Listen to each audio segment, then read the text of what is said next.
மே 30 முக்கியமான நாள். வைகாசி விசாகம், முருகன் பிறந்த நாள். முருகன் பிறக்கிறதுங்கிறது சித்தர்களுடைய பரிபாஷை. மாற்றி பிறத்தல்னு சொல்லுவாங்க அவங்க. அதாவது நம்ம ரீபான் ஆகணும், அதாவது திருப்பி பிறக்கணும். இப்போ திருப்பி பிறக்குங்கிறது இதுலேயும் சொல்லுவாங்க. இதில் கிறிஸ்டியானிட்டிலையும் சொல்லுவாங்க, பார்ன் அகெயின் சொல்லுவாங்க. சமஸ்கிருதத்தில் த்விஜன்பாங்க. இங்கே தமிழில் முருகன் பிறக்கிறதுன்னு அர்த்தம். முருகனுடைய பர்த்டே அன்னைக்கு நீங்களும் முருகனாக பிறந்துடுவீங்க. முருகனாக பிறக்கிறதுனா என்ன அர்த்தம் அப்படின்னு கேட்டிங்கன்னா, நீங்கள் உங்களுடைய வாழ்க்கையே மாறிடணும். அதுதான் முருகனாக பிறக்கிறது. இந்த பிறவி போயிட்டு ஒரு மறுபிறவி எடுத்துட்டாங்கிறான்னு சொல்கிறாங்க பாருங்கள். அது மாதிரி அது எல்லாருக்கும் நடக்க போகிறது அன்னைக்கு. அதனால தான் இப்போ இந்த வீடியோ பண்ணுங்க அப்படின்னு சொன்னோடனே, கொண்டாங்க நான் சீக்கிரமாக பண்ணித்தரேன் அப்படின்னு. ஏன், எனக்கு அவ்வளோ சந்தோஷம். முருகன் அறிவு கடவுள். சிங்குலாரிட்டின்னு இப்போ சொல்கிறாங்க. நிறைய ரிசர்ச்சில் சிங்குலாரிட்டி முருகன் வருது. சிங்குலாரிட்டின்னா பெரிய ஞானமே, அனைத்தையும் செய்யக்கூடிய ஆற்றல் தரக்கூடியவன் முருகன். அது எல்லாருக்கும் முடியும். நீங்கள் பள்ளிக்கூடம் போல் நான் பிஹெச்டி படிக்கலை, நான் எம்டி படிக்கலை, அதெல்லாம் ஒன்றும் தேவையே கிடையாது.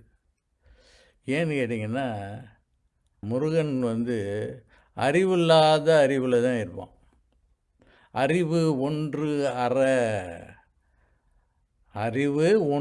அற நின்று அறிவார் அறிவும் அறிவு அப்படிம்பா. அறிவு ஒன்றடனா ஒரு அறிவும் இருக்கக்கூடாது, முட்டாளாக இருக்கணும். இதை நான் நிறைய பேசியிருக்கேன் தமிழில், பாருங்கள். அறிவு ஒன்று அற நின்று அறிவார் அறிவல். யார் இருப்பான்? முருகன் இருப்பான். எப்படி இருப்பான்? பிரியாது இருப்பான். அப்போ அந்த ஆப்பர்ச்சுனிட்டியை விட்டுறக்கூடாது. அதனால் நீங்கள் என்ன பண்ணணும், அன்றைக்கி கொஞ்சம் நேரமாச்சு இந்த வெறும் ஒரு தரம் முருகன் சொன்னாலே போதும். ஒரு தரம் சொல்லுங்கள் போதும். அதான் நம்பிக்கையோடு சொல்லுங்கள். இப்போ முருகன் ஆட்சி செய்யக்கூடிய காலம்னு சொல்கிறாங்க நிறைய சித்தர்கள். இப்போ பார்த்திங்கன்னா, இங்கே தமிழ்நாட்டிலையும் அந்த மாதிரி நிறைய முருகனுடைய இயக்கங்கள் வந்துட்டுருக்கு. இப்போது இந்த தமிழ்நாட்டு முதல்வர் கூட இப்போது இதுக்கு போயிருக்காரு, திருச்செந்தூருக்கு. அப்போ 5 வருஷத்துக்கு முன்னாலே இந்த திருச்செந்தூரில் சூரசம்ஹாரம் நடந்தப்போ நான் போயிருந்தேன். கொஞ்சம் 6-7 வருஷம் இருக்குன்னு நினைக்கிறேன். அப்போது சூரனை சம்ஹாரம் பண்ணுறதுக்கு முன்னால்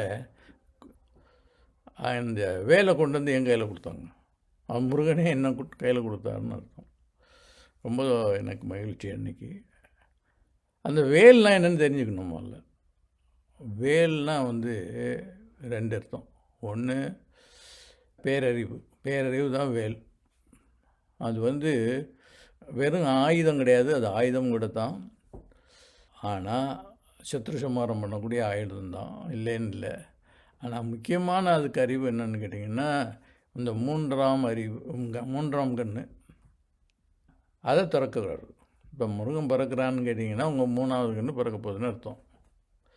அதனால் அன்றைக்கி நான் ஒரு இது பண்ணுறேன், ஒரு ப்ரோக்ராம் பண்ணுறேன். கண்டிப்பாக அதெல்லாம் நீங்கள் எல்லாம் பார்க்கணும். ஏன்னா, வினை ஓட விடும் கதிர்வேல் மறவேன் அருணகிரிநாதர். வினை ஓடி போகும், அந்த வேல் போய் அந்த வினையை ஏற்றணும். வினைன்னா என்னென்னு கேட்டிங்கன்னா, உங்களுடைய தாட் ப்ராசஸ் தான். அதாவது உங்களுடைய எண்ணங்களுடைய குவியல் தான் வினை, வேறு ஒன்றும் இல்லை. எண்ணம் தான் வினைன்னா கர்மம். அதெல்லாம் அந்த முருகன் பிறந்துட்டாருன்னா, முருகன் பிறக்க போகிறார்.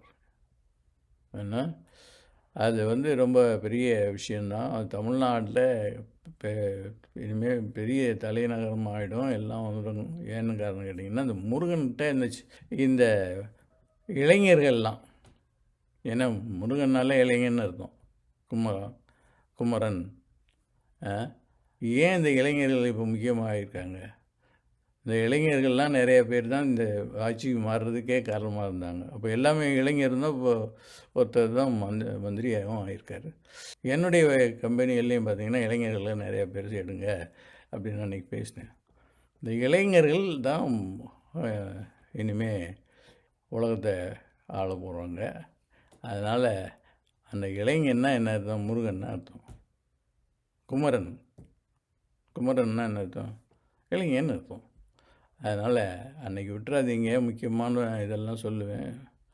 ஒரு தினம் முருகன் சொன்னால் போதுங்கிறாரு அருணகிரினார். அதை பற்றிலாம் விளக்கம் சொல்ல போகிறேன். இந்த மே 30 முருகனுடைய பிறந்த நாள் அன்னைக்கு நீங்கள் மாற்றி பிறக்க போகிறீங்க. நீங்கள் கிறிஸ்துவர்களாக இருந்தீங்கன்னா அந்த மாற்றி பிறத்தல்ங்கிறது நான் சொன்ன மாதிரி பார்ன் அகெயின்னு அர்த்தம். திருப்பி பிறக்க போகிறீங்க. எல்லாத்தையும் இதை மறந்துடாதீங்க, இன்றைக்கி விட்டுடாதீங்க. இல்லாட்டி அடுத்த வருஷம் வரைக்கும் வெயிட் பண்ணணும். வெற்றிவேல் முருகனுக்கு அரோகரா, வீரவேல் முருகனுக்கு அரோகரா, கந்தவேலுக்கு அரோகரா, சண்முகனுக்கு அரோகரா, முருகா முருகா முருகா முருகா.